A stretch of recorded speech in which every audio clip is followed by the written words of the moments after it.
Feet and claws of birds. Different birds have different habits, and so their feet and claws also differ in shape and size. Here you see the claws of perching birds like the crow, sparrow, myna, and thrush. The claws are long and slender. They have 3 toes in front and 1 toe at the back. These kind of toes help the birds to hold the branches of the tree firmly. Such birds even go to sleep while perching, and the toes continue to grip firm.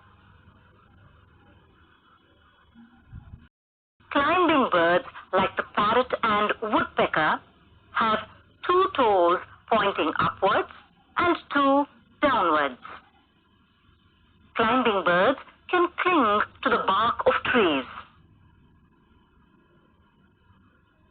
Praying birds like the eagle, hawk, and owl have strong, sharp claws.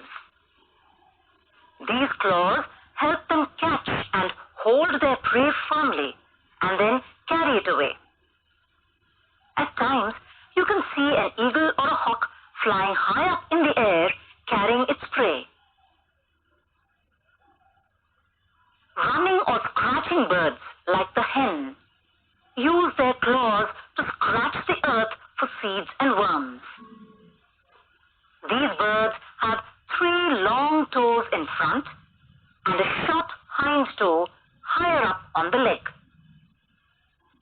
Each of these toes has a sharp, horny claw. These birds can walk and run.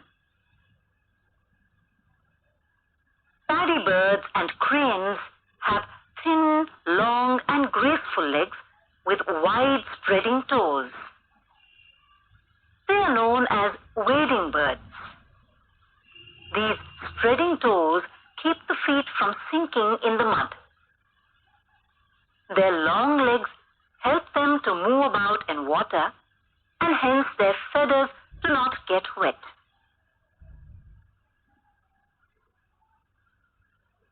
Swimming birds like ducks have special webs of skin between each of the toes. These webbed feet help them to push the water. Because of their flat feet, they are slow and clumsy while walking.